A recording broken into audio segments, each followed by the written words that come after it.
Hi hello नमस्कार, स्वागत आहे तुमचं माझ्या यूट्यूब चॅनलमध्ये। आज मी बनवणार आहे खव्याचे गुलाबजामुन। चला तर मग आपण ही साधी सोपी आणि पटकन होणारी रेसिपी बघूया। त्यासाठी मी इथे 100 ग्रॅम खवा घेतला आहे आणि 250 ग्रॅम गिट्सचं गुलाबजामुनचं प्रीमिक्स घेतला आहे।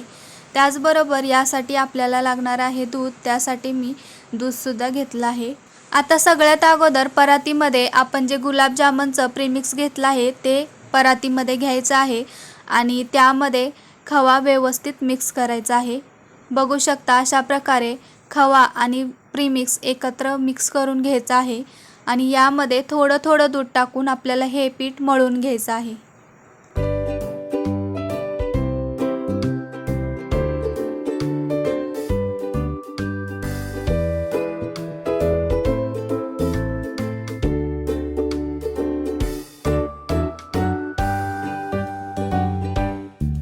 इथे बघा मी 1 पेला दूध घेतलं होतं, त्यातील 5 ते 6 चमचेच दूध मला यासाठी लागलं आहे। आता हे एकदम व्यवस्थित मळून आपल्याला हे झाकण लावून थोडा वेळ ठेवून द्यायचं आहे। आता आपलं पीठ भिजण्यासाठी ठेवणार आहे, तोपर्यंत आपण पाक तयार करून घेऊया।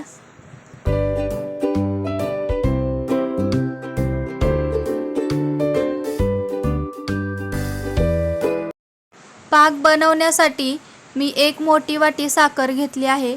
आता साखर तुम्ही तुमच्या अंदाजाने घेऊ शकता, तुम्हाला जेवढं गोड पाहिजे त्या अंदाजाने तुम्ही साखर घ्या।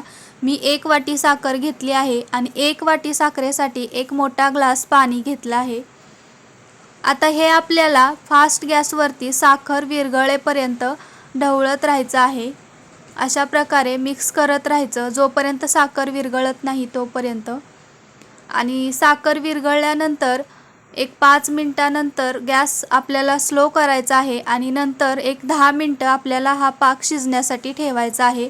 यामध्ये मी वेलची बारीक करून टाकली आहे। पाक अगदी पाण्यासारखा करायचा नाही, थोडा चिकट असा पाक करायचा, त्यामुळे तो खायला सुद्धा अगदी छान लागतो। आपला पाक तयार झाला आहे। आता आपण गुलाबजामुन बनवून घेऊया। त्यासाठी अगोदर मी हाताला तूप लावून घेतलं आहे आणि परत एकदा हे सर्व पीठ व्यवस्थित मळून घ्यायचं आणि याचे एकसारखे गुलाबजामुन बनवून घ्यायचे। बघू शकता अशा प्रकारे गुलाबजामुन बनवून घ्यायचे आहेत।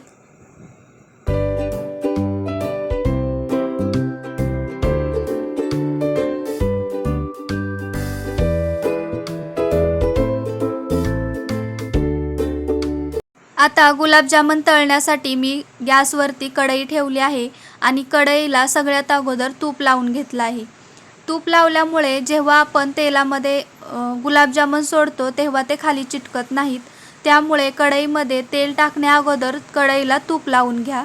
तेल गरम झाल्यानंतर आपण जे गुलाबजामुन बनवून घेतले आहेत ते यामध्ये सोडायचे आहेत आणि हे जे गुलाबजामुन आहेत ते आपल्याला स्लो टू मीडियम हीटवरतीच फ्राय करायचे आहेत।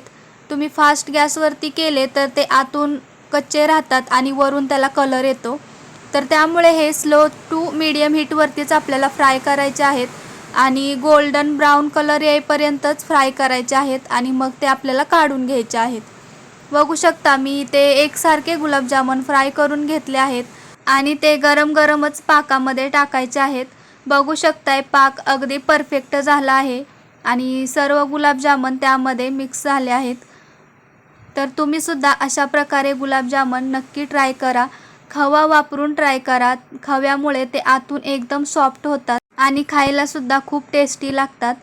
व्हिडिओ आवडला असेल तर व्हिडिओला लाईक करा, शेअर करा आणि चॅनलला सबस्क्राईब करा।